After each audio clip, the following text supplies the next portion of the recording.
Durante finales de los 90 y la primera mitad de los años 2000 se vivió un fenómeno bastante particular en esta parte del mundo, pues no solo era la época donde el internet comenzaba a asomarse con mucha más notoriedad por estas tierras. También estas épocas se caracterizaron por la llegada de un producto que sería sumamente apreciado por quienes fuimos niños durante este periodo. Y nos referimos a nada más ni nada menos que a series de anime que serían un hito distinguiéndose de sus antecesores y marcarían a toda una generación. Sin embargo, hubo uno entre este grupo de entregas que, al igual que sucedería con Dragon Ball, sería estigmatizado de pies a cabeza, sobre todo en su producto estrella, por absolutamente los más variados motivos. Y nos referimos a la creación del recordado Kazuki Takahashi, las cartas de Yu-Gi-Oh! Pero ¿por qué se le tildó como un producto infernal y cómo se vivió esta situación durante aquel periodo? Quédate que ahora lo vamos a averiguar. La mayoría de los que fuimos niños durante la gloriosa época de finales de los 90 y la primera década de los 2000 vivimos simplemente un momento de cambios constantes. Pues no solo el entretenimiento como tal estaba a puertas de transformarse radicalmente en lo que conocemos en la actualidad, y ya en aquel entonces daba las primeras luces de ello con la masificación del internet que abrió un sinfín de posibilidades. Sin embargo, esto no fue lo único que nos trajo el inicio del nuevo milenio, pues desde un barco japonés empezaron a llegar series de un corte sumamente distinto y completamente disruptivo a lo que se vio mucho antes. Y cuando hago alusión a tiempos pasados, les hablo de épocas quizá de nuestros padres y abuelos con productos como Mazinger Z o el propio Astro Boy. Y entre estas nuevas series que desembarcaron y que sin lugar a dudas resultaron ser todo un éxito por estas tierras, generando de pasada comunidades enteras y una subcultura completamente ramificada, estaban los tradicionales Dragon Ball, Pokémon, Sailor Moon, Medabots y un largo etcétera. Sin embargo, dentro de esta enorme migración de anime japonés completamente renovado, llegaría también Yu-Gi-Oh! A inicios de los 2000 y que sería completamente nerfeado por 4Kids porque tenían miedo de que nuestras partidas de cartas hechas con materiales de primera calidad desencadenaran en situaciones como nosotros arriesgando nuestra integridad física por alguna pieza de colección o que algún demente intentase destruir el mundo. Y a medida que la popularidad del anime crecía, se comenzó un negocio con mercancía que terminó siendo sumamente lucrativo. Las famosas cartas que veíamos dentro de la serie y en torno a las cuales giraba la existencia de cada uno de los personajes. Estas cartas, viéndolas de primera mano, eran de lo más variopintas posibles, y no solo habían originales, sino que también en este periodo nos llenamos de cartas pirata como la famosa fusión de los dioses, la cual considero una obra de arte al nivel de la Gioconda.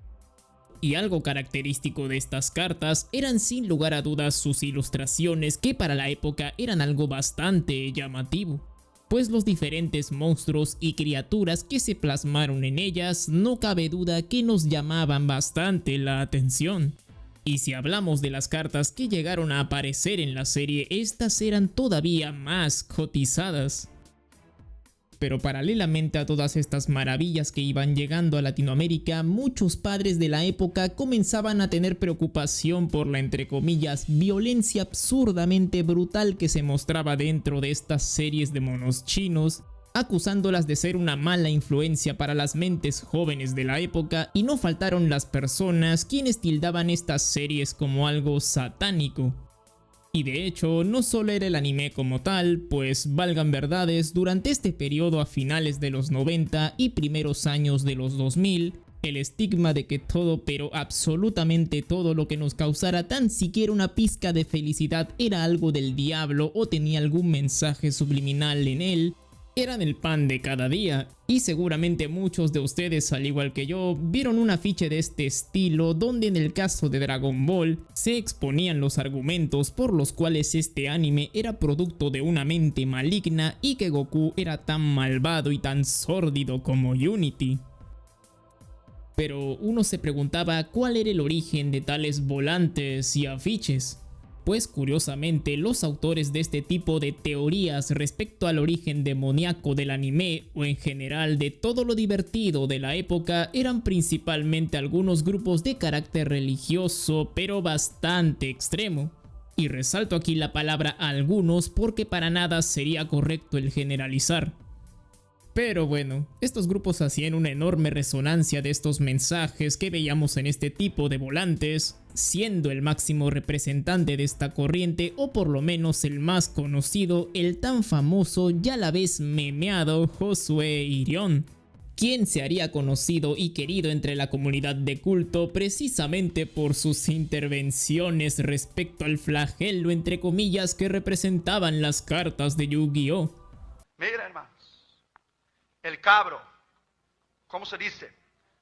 Cabrito, los dos cuernos,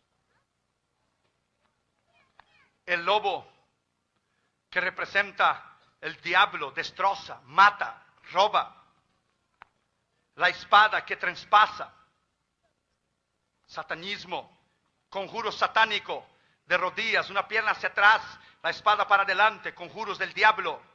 Y es aquí donde uno también se cuestiona por qué un juego de cartas aparentemente inocente recibía semejante hate y del más brutal por parte de este tipo de grupos extremos que lo satanizaban a tal punto de catalogarlo como un producto nocivo para la juventud.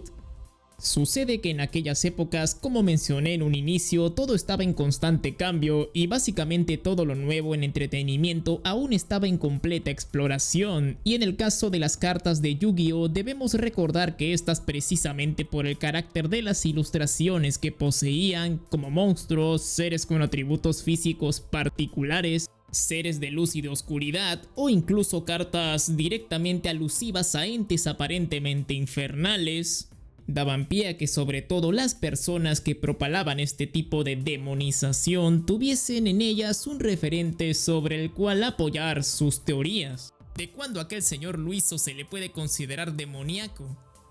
Y de hecho, las cartas que llegaron a esta parte del mundo eran las versiones más family friendly, por decirlo de alguna forma. Pues en aquel entonces en los mercados no asiáticos las cartas traían detalles censurados. Y para efectos del video nos enfocaremos en dos casos en particular muy obvios y llamativos. El de la Maga Oscura, personaje sumamente conocido y quizá el más querido por todos, no voy a mencionar el porqué, y la carta Gobernante Oscuro Hades. En el caso de la carta de la Maga Oscura, la censura fue precisamente por su evidente dominio del dibujo anatómico y por el peculiar amuleto que llevaba, que tuvo que ser reemplazado por una gema genérica. El motivo para este cambio en particular era para no entrar en ninguna confrontación o polémica, y se optó por retirar cualquier referencia religiosa o potencialmente ofensiva. Y durante el periodo de satanización de lo foráneo en Latinoamérica, se solía asociar de forma errónea este símbolo con el satanismo, cuando en realidad es diametralmente lo opuesto, pues esta estrella es la mejor conocida como estrella de David. Y sí, de hecho es muy diferente al pentagrama, que hace alusión efectivamente a la magia negra y al satanismo, por decirlo de alguna forma, y todavía más diferente al tetragramatrón, que se usaba en la antigüedad por los hebreos para nombrar a su deidad. Francamente, este periodo de la historia fue simplemente mágico, pues bastaba que algo fuese extravagante para ser catalogado como satánico. Y hablando del caso del Gobernante Oscuro Hades, que en efecto era básicamente un ser demoníaco puro y duro, que hasta el mismo nombre de la carta se alusiona a ello, tuvo un modo de censura que podríamos catalogar hasta de cómico, pues este consistió en solo quitarle los cuernos y listo, ya tenemos un monstruo distinto. Cosa que parece no contentaba todavía a muchos de estos grupos extremos que veían demonios hasta en la canción de las Ketchup, siendo principalmente por el nombre tan llamativo y el aspecto que pese a la censura resultaba intimidante de cierta forma, lo que llevaba a tomar esta postura de demonizar al punto de querer convertir en tabú este tipo de cartas. Que de hecho hay muchos más casos de censura. Y aunque Konami hacía su trabajo de intentar hacer el producto lo más amigable con el universo entero posible, esto no era suficiente para que este tipo de productos no sean catalogados como parte del plan del anticristo. No cabe duda que estas épocas fueron periodos bastante convulsos en muchos aspectos. La satanización de todo lo foráneo marcó los inicios del nuevo milenio y Yu-Gi-Oh fue parte de las víctimas de este estigma, al igual que Pokémon, Dragon Ball Z, entre otros más. Y culpables como tal no podrías señalar, pero quizá el enemigo común de aquellas épocas era la escasa información que había sobre ciertos tópicos, lo que llevaba de manera más que fácil a muchos caer en este tipo de conjeturas muchas veces erróneas, que claramente eran potenciadas cuando a estos expertos entre comillas se les daba exposición mediática. Y esta mala fama de satánicos que tuvieron muchos productos de entretenimiento durante finales de los 90 y los primeros años de los 2000 fue algo que no se enfocaba solamente en estos juegos o series, sino que llegaba a la música, fanarts y hasta las películas. Y claro, ¿cómo no ponernos a pensar un segundo si esto pudiese ser verdad por aquellos años, si teníamos el contexto de los famosos videos choqueantes, de terror, de duendes, que las canciones al revés eran del diablo, entre otras cosas tiradas de los pelos? Y eso sin contar que por aquel entonces internet en cuanto a búsqueda de este tipo de material estaba completamente fuera de control. Algo que a día de hoy nos parecería una tremenda tontería y nos generaría bastante risa, en aquellas épocas era muy común.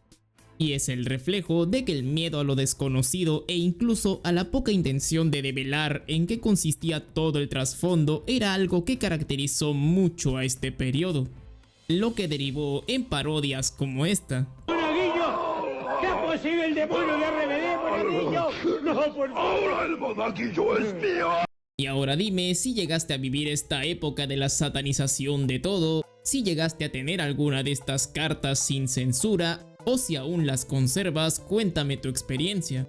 O si conoces a alguien que lo hizo, también puedes dejarme tu anécdota en la caja de comentarios.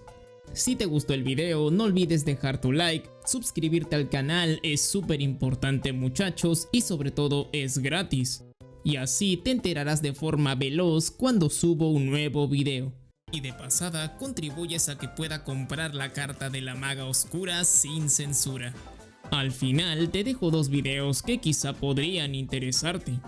Muchas gracias a todos muchachos por su apoyo continuo a este canal. Se despide su amigo de Crónicas de un Random y nos vemos hasta un próximo video.